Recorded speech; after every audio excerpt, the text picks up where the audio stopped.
Hi, this is Privateer Station, and today we're bringing you day 244 of the war in Ukraine. As always, with Olexiy Arestovych, Lieutenant Colonel, advisor to the Office of the President of Ukraine, and Mark Feygin, Russian opposition politician. In today's stream, they talk about the situation on the front, about the difficulties on the Kherson direction, and about the sharpest decline in the outlook for the future prospects in the Russian society, as well as their industry frantic scramble to produce enough winter uniforms for the mobilized. Also, Israel acknowledged Iranian drones in Ukraine. Europe continues to support Ukraine in its fight for life, and an insightful conversation with General Hodges, retired Army General, ex commander of US forces in Europe. Enjoy. Dear friends, glad to see you all on Feigin Live. Today is Tuesday, October 25th, 10 p.m. in Kiev,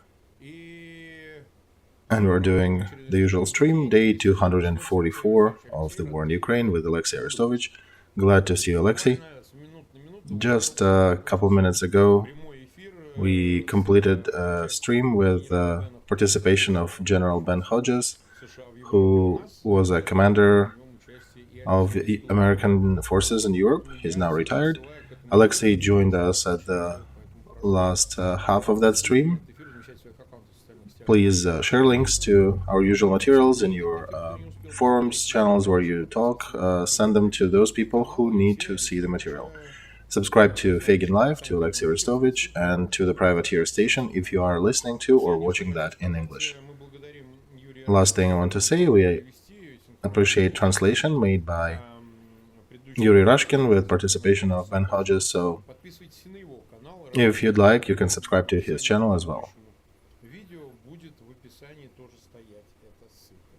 Alright, we have over 100,000 people watching us to start with. Over 25,000 of them clicked the like button. Tell us what happened during the last 24 hours. We see you are in the field. I hope not for long. Well, it depends, Mark, how it goes. Okay, tell us what's going on the front. Okay, the front, our general command is a bit brief about what's going on, but Russian forums insist that there is some motion of their enemies around Svatov that is causing them a lot of trouble. They fail to effectively organize resistance, despite all the material and other efforts to organize a second line of defense there.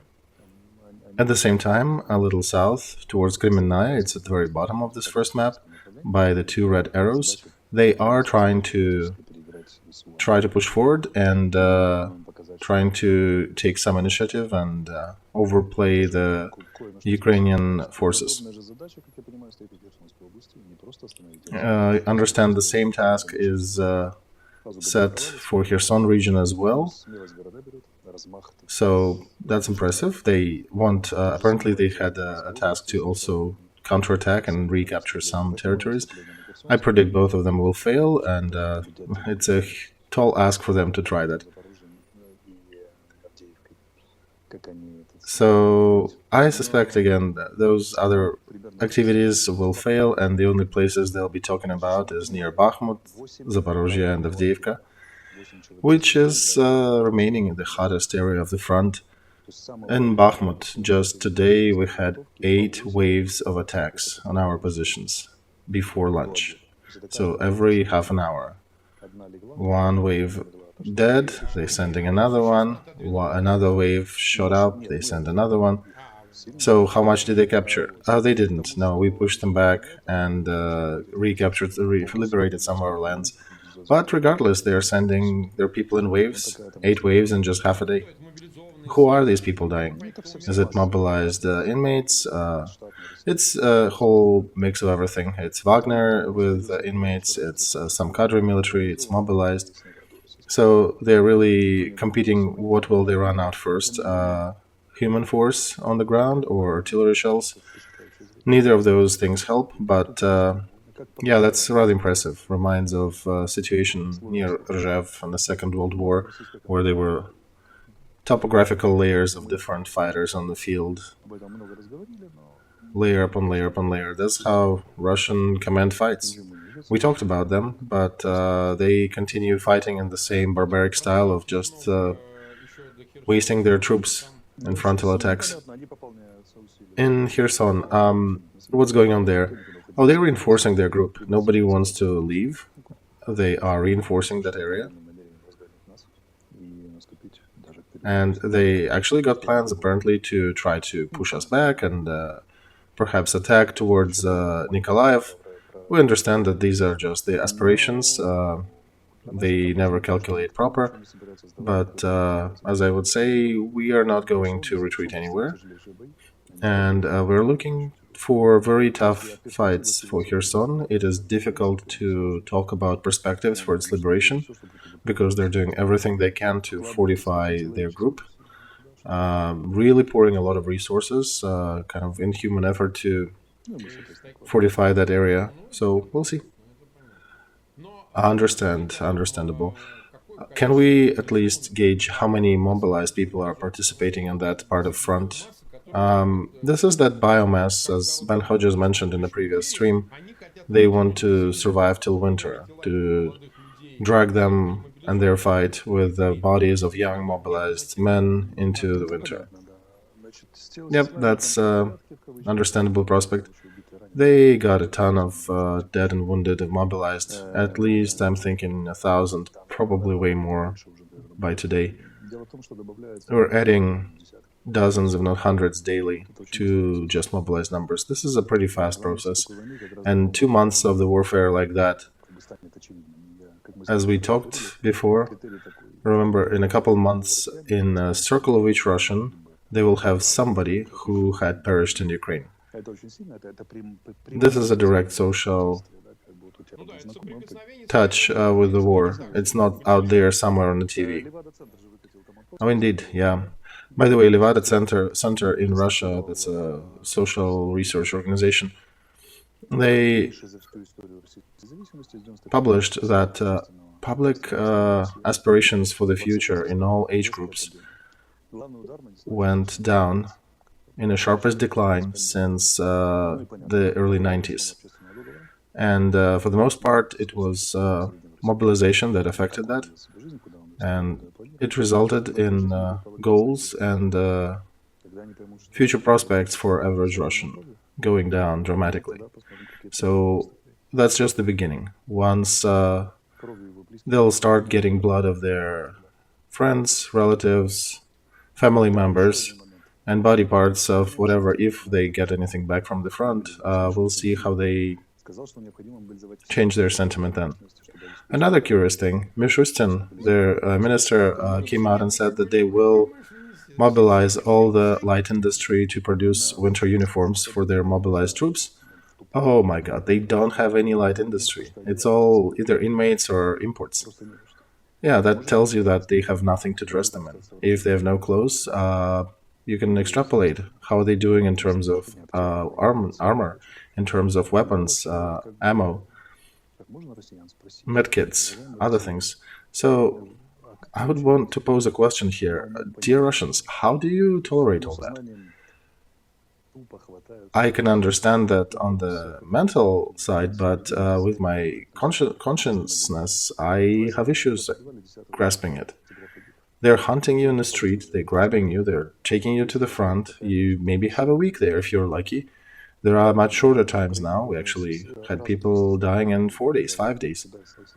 If that happened in Ukraine, our people would be trampling upon our leaders in just a week, regardless of how much we loved our leadership before these events.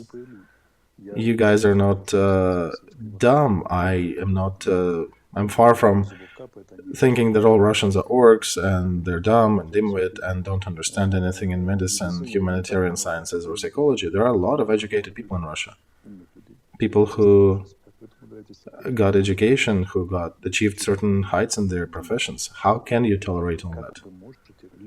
When even your pilots are taken out hours before flight from the pilot seat to be sent to the front. Civilian pilot from a civilian airplane. And one thing, if it was defensive war, when you're fighting proper on your territory, when your army was properly commanded, when your politicians would be caring and working. Here it's something murky with weird perspectives. They're abusing you 7 ways to Sunday. How are you tolerating it? I do not understand. Yeah, we've seen a bunch of that behavior. Thank you. We've been 10 minutes live. About 300,000 are watching us, and a lot of you clicked the like button. Do not forget to do that. That is very important. If anybody is watching us from Russia, forward that through messengers to make sure those who are probably going to be mobilized would have a chance to see what will happen with them, to go to the conscription site or not to go to a conscription site, because very likely it'll be the one-way direction adventure, and very likely they will not come back. Okay, a different piece of news. President of Israel, during his visit to United States, indeed confirmed that Iran is using drones in the front in Ukraine on the Russian side. And let's talk about drones. The dynamics of effectiveness of these drones apparently is declining. Is it so? And why is it happening? You guys shooting them down better? You got new means to fight them, or are there some other reasons? Everybody, I think, understands that Iran is involved in this warfare now, and they're actively supplying these drones to Russian Federation. So, curious, did you guys get any anti-drone systems, any new systems, including maybe from Israel? The main reason for that effectiveness increase that you mentioned is that we organized, we looked at our assets, rearranged them a bit to face this new threat. And, in the modern world, it's not so difficult for smart men to find a solution to an issue. It is not like tanks on the First World War, and even then they figured out how to fight them, or gas attacks.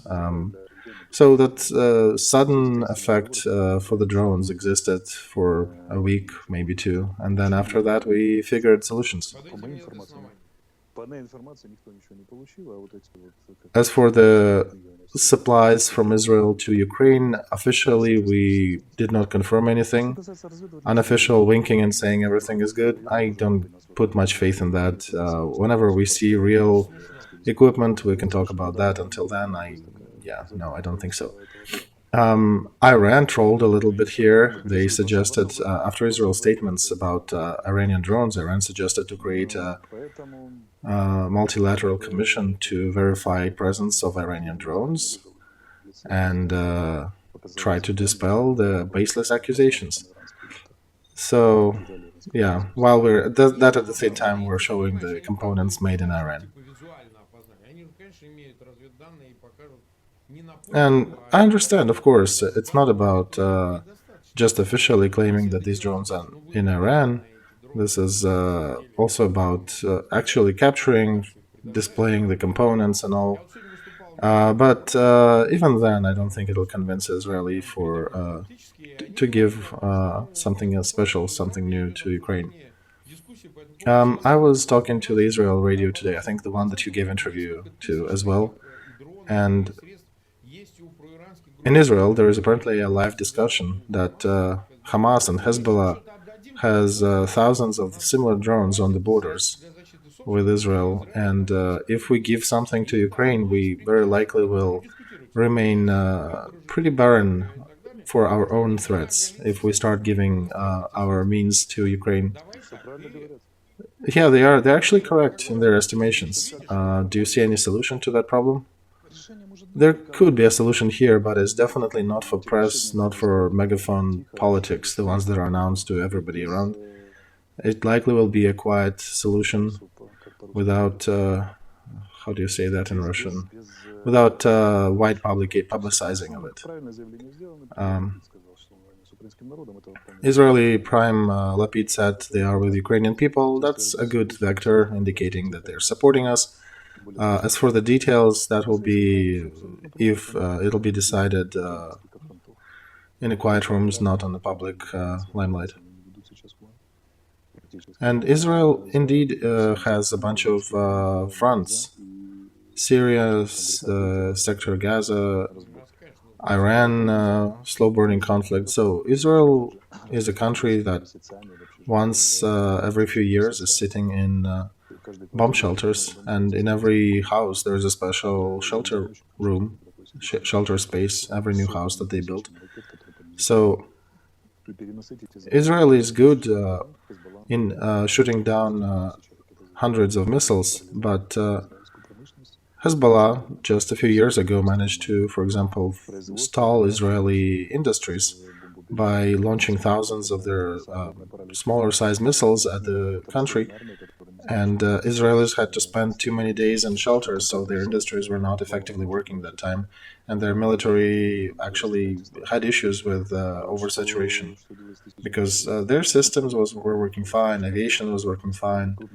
They destroyed a lot of bigger targets, but there was a ton of smaller missiles that were difficult to intercept, and even Israeli systems are somewhat limited.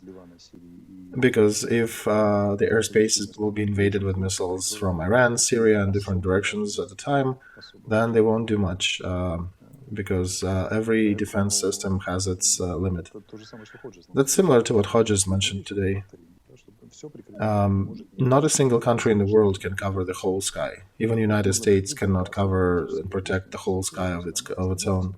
You can put special umbrellas over your most precious installations, but there'll be a lot of the country that will still be open for a missile strike.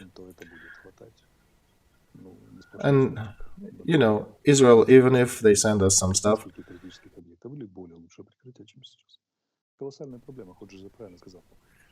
it might just enhance our systems a little. And that's what Hodges mentioned during the interview.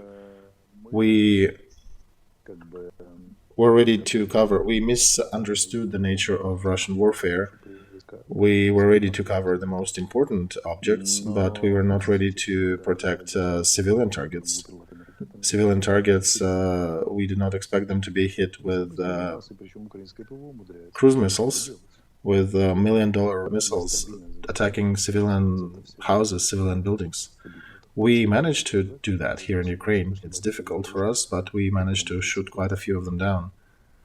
And we were shooting down missiles that were built 30, 40 years ago with our anti-air defense systems that were also, many of them are outdated. They're about 30 years old. So, yeah, we figure things out how to. You know, in Israel is a hotspot. Yeah, they indeed are. In the Middle East, wars appear seemingly out of nowhere. There would be a brief escalation. All of a sudden, some missiles are flying left and right. So, a simple question: will Israel accept that Russia and Iran are cooperating? Of course, they do not like it. It is not beneficial to Israel. At the same time, they have to wait against the possibility that there may be a dozen missiles flying from somewhere Iran-sponsored into the middle of their country, exploding some of their industrial parks, perhaps causing some of the gas leaks or something else, and ammonia, other. That could be a threat and danger. So they always have to weigh these things, and they're supporting us. They're supporting us in different means. Israelis are on the front. Some of the volunteers, they're giving us medical supplies. They're giving us early warning systems. So it's a complex situation. And once again, Mark, Israelis are facing the threat of dozens of missiles flying at them daily. That is always a potentiality, and they always have to be in the good readiness position to do that.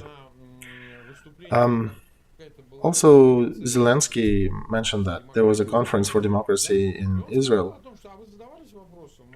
He did actually ask this question: did you wonder what Iran will get in exchange for drones from Russia?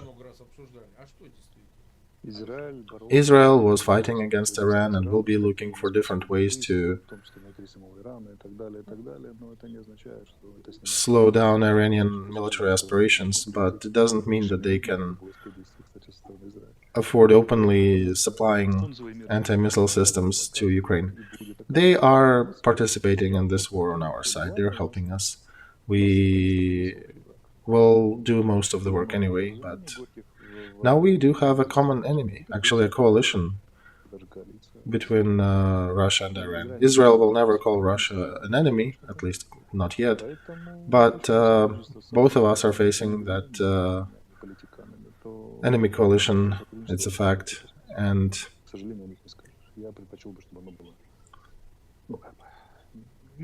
I would prefer that we do maintain good relations with Israel, and preferably not too in the open, because then we can actually afford to help each other more. Okay, let's talk about the dirty bomb. I did ask Ben Hodges on the previous stream about the dirty bomb as well, and summing it up, he says this is an attempt to blackmail, a provocation attempt from Moscow. They are trying to push that topic. They're trying to call upon the Security Council of United Nations. And, you know, where the heck is that dirty bomb? We were laughing about that a couple streams ago, but...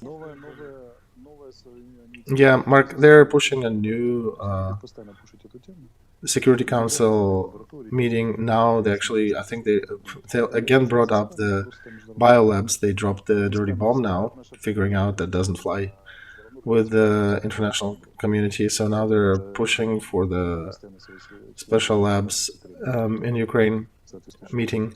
And usually when a Security Council member requests a hearing, it usually is being done.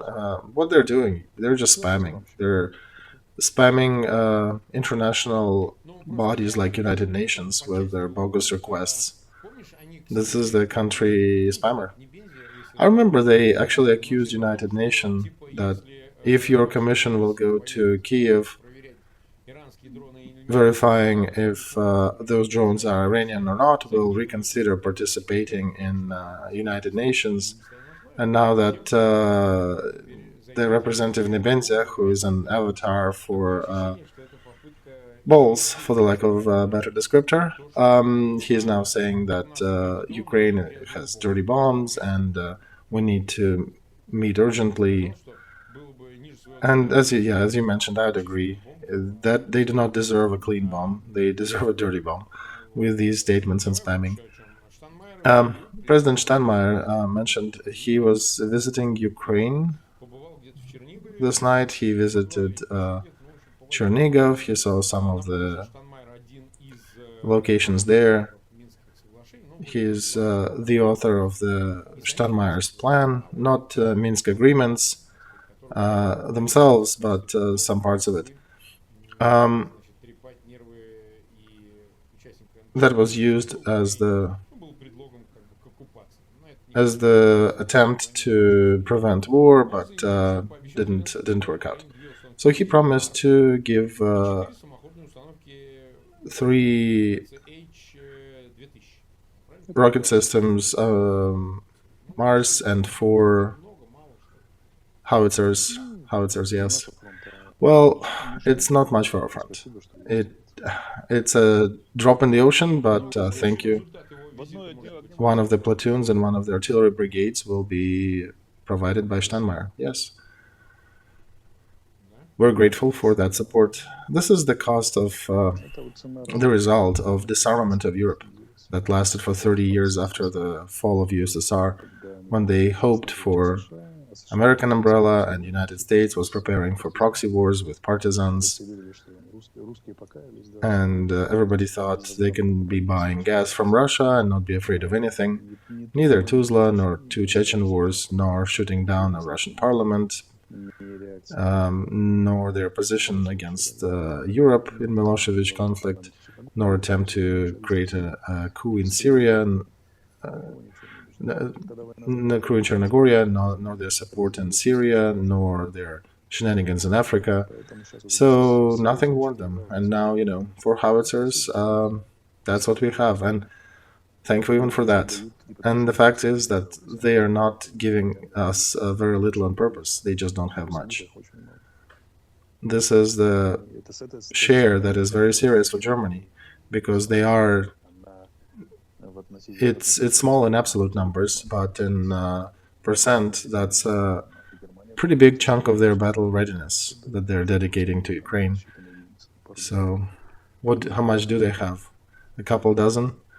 It reminds me of French. They had 90 Caesars and gave us 19, and then also rerouted us another new contract. So they gave us about fourth, a fifth part of their defense capabilities. They actually lowered their potential by supporting us. On one hand, for 900 kilometers of active fighting, 1,300 from Kharkiv to Kherson, active about 900 of them. 18 Caesars on that, and 4 Panzer howitzers. That's not impressive. But if you look at the percentage of the ratio, how much are they giving? They're giving a fifth of their defense system. That's quite a bit. All right, we still have over 400,000 watching us live. 160,000 click the like button. Please subscribe to Feygin Live. We are approaching 1,920,000 subscribers. Last mile to 2 millions. It's up to you when we reach that number. And if you do subscribe during the stream, it definitely helps it to be promoted. Especially we are targeting Russia right now, because this is not some remote war that they watch on TV and have beer and drink and eat chips.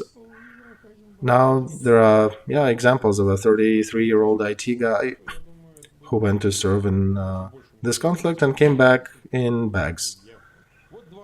All right. More statements from Pentagon. United States do not see a risk of Russia using nukes. We do not see any preparations for that, stated Pentagon. And then Russia also warned Pentagon about oncoming military exercises in the Northern Sea, so they are taking a stance of following the international agreements and letting our partners know what's going on and what they promised to let know.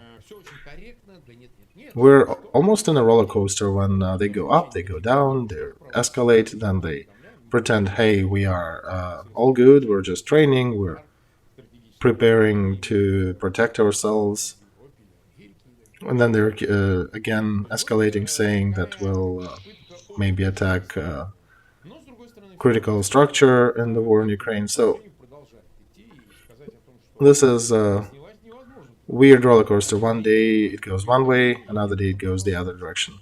So in your opinion, which part of that dynamic roller coaster are we in? Are we up? Are we down? I'm very skeptical about Russia using any nuclear weapons, especially after Samarkand summit, where India and China stated very sharply that they will not accept these solutions, and they will have to act if Russia tries to do anything like that. So I suspect Russia cannot resist such an opinion from one of these big countries. When they're too united in their stance, Russia needs to mind that. Also, these threats of technogenic catastrophes, blackmail through Zaporozhye power plant, through some dirty bomb concocted in their minds, through hydroelectric power station that they were planning to flood. They're always teetering around that red line. But at the same time, about use of nuclear weapons, it's only drunk Medvedev who is talking about, who is allowed to threaten everybody. And at the same time, Russian diplomacy is making official statements, no, we're not using nuclear weapons. Ukraine is a lawless country. We are following international agreements. If they had indeed a pathway with use of nukes, why all the dancing. You just say, hey, one more step and we're using it. It's almost like you point a gun at the enemy's head and then look in his eyes saying, well, I also have a sling. And if you will behave badly, I can also scratch the word Putin on your vehicle. So it's kind of senseless. If you have a gun pointed at somebody's head, you don't threaten with other means. And when all these other dancing and other actions happen, then it's a sign that the gun is not really loaded or not used, not ready to be used for different reasons. So imagine India and China are telling you straight, don't. And then Americans come and tell you that if you use nukes, we'll launch 11,000 tomahawks and Putin will be a target. After that, you really do want to use nukes, right? Yeah, a little lightheadedness, coughing, and temperature, as they announced recently. He was not feeling well. Yeah, only enemas, hardcore enemas may heal Mr. Putin. So, again, why do you want to destroy Ukrainian infrastructure? Why do you want to destroy their energy installations? Why do you create these blackouts throughout the country?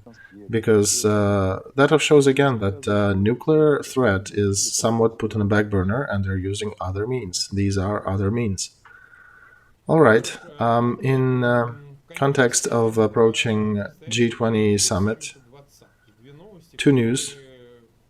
Putin's press secretary Peskov stated that they have not determined who will be leading Russian delegation to this summit. Yeah, I suggest Prime Minister of Light Industries. Exactly. So that means he's dodging a question if Putin is coming or not. And perhaps it is related to United States position, who are getting requests from Putin himself, from his foreign affairs ministry, that they need to do negotiations and they need to do direct negotiations with Russia and America, and Turkey could be the meeting ground. So remember we listened about 30 American congressmen with an appeal to Biden to host such negotiations. Today they revoked that letter. I don't know what's going on there, but they pedaled back. Minister of Defense of Romania also mentioned that it would be nice to do negotiations with Russia, and he was fired the next day. It seems to be a pretty dangerous subject to touch. Today only, I think Elon Musk and Pope can come out with an offer to negotiate with Putin. Yeah, like Pope came out and said he'll offer Rome for these negotiations.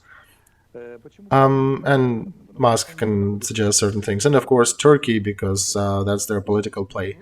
So, also, at the same time, Russia is not getting ready to fly Putin to G20. I don't know, maybe he's not presentable right now, right? Yeah, that's a chance. Yeah, he may not be looking too well. Other thing, they may be trying to protect him.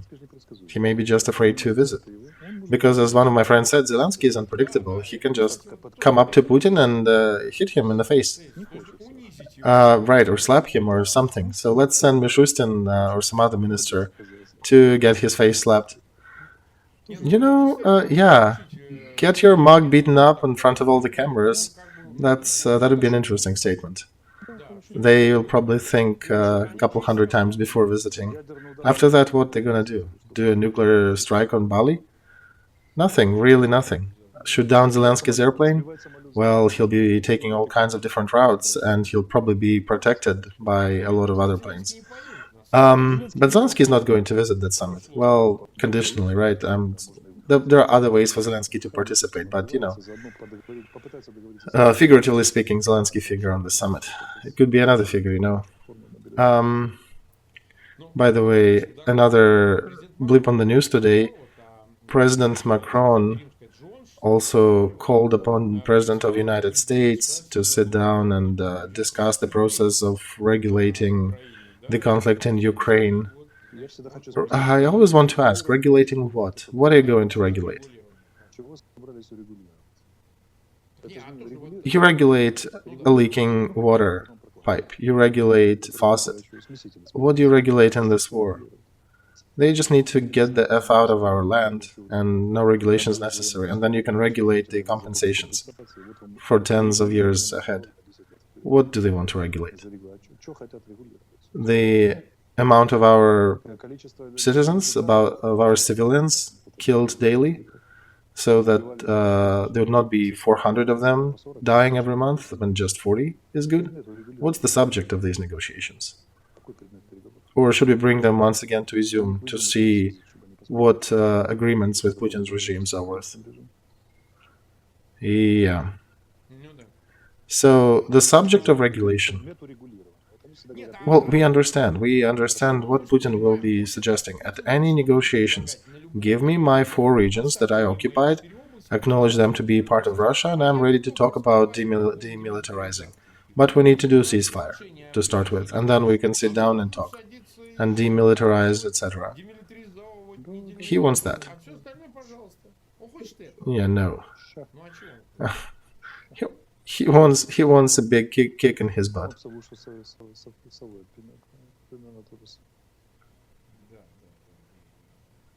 Okay.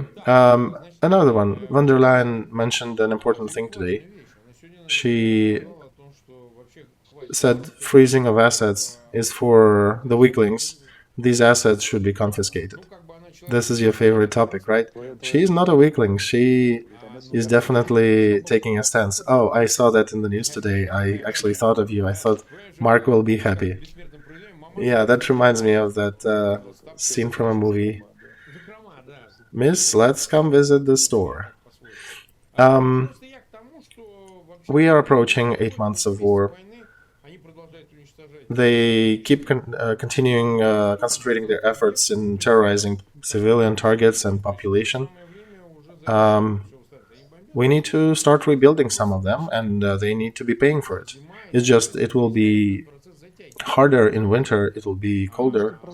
So she basically indicated that Europe has a consolidated position on that, and there are a couple of special positions on the national level, like a special Hungarian or German or French, but as a united Europe, they do have a very strong stance on this. And here, basically, the head of European Parliament, the head of European Union, stating a very firm position and a strategic plan in regards to property owned by Putin's regime and his cronies in the West. National governments, they sometimes are weaker, but official politicians, EU politicians are taking a hard stance. And if they take away his 100-foot yacht, mega yacht, 1 or 2 or 5 or all of them, there'll be nothing for these fellas to sail the world on. And I want to reiterate that war, in the strange way, bureaucracy that used to be condemned for so long and so often apparently showed that it actually can play a very important part. It's the whole number of discoveries, like Elon Musk, or the opposite. Your bureaucrats who nobody really expected anything from, all of a sudden are demonstrating virtues of political reason and ethics, and speaking in the voice of collective Churchill, basically. My grandpa, he survived the Second World War in military intel. These people usually didn't live long. He somehow managed to survive. And he used to say that you can be anything in life, but in war you can only be yourself. And that is related to anyone, to the ones on the front, to the ones around this war, people in the world. It brings to light who you are.